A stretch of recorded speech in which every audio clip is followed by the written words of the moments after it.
Hi and welcome back to Psych Nurse. As I spoke about in my last video, that I'm going to attempt to look at, in this particular case, therapeutic communication.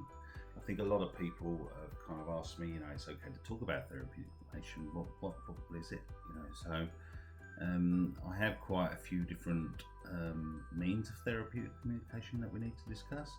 And the first one that we're going to talk about today is actually silence. So you say it best when you say nothing at all. Pay attention. So look, deliberate silence, right, can be used to give both nurses and patients that little bit of time to think about what are we going to talk about next.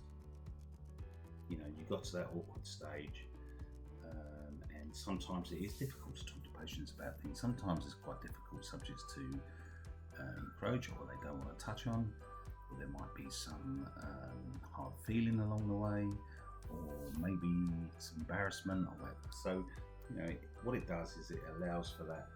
A lot of people feel uncomfortable in silence, but it's actually a good thing because it gives you that bit of time to think. So, and also, from a patient's point of view, it gives them a little bit of time and space, to actually think about a new topic to talk about. And sometimes, our patients need to do that. We tend to talk for them, or we put words into their mouth. So it's about letting them communicate and let them be able to express themselves.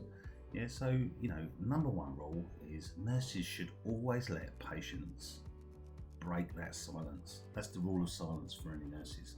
Number one rule, let your patient break the silence. Anyway, look, try it. See how you get along with it. It is a fairly straightforward one, really. So you're having a conversation and you ask somebody how they feel about that. Let them think about it. Let them sit with that emotion. Let them sit with that thought. Let them come up with the answer. Don't feel bad. Don't worry how long it takes. If you watch a few of your doctors actually talking, and people that have got a lot of experience in talking with patients, they'll use silence on a lot of occasions. And it's not just about giving patients a bit of time.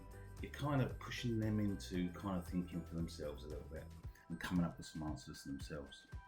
Don't be afraid of silence. Remember, you say it best when you say nothing at all. Anyway, I'll catch you next time.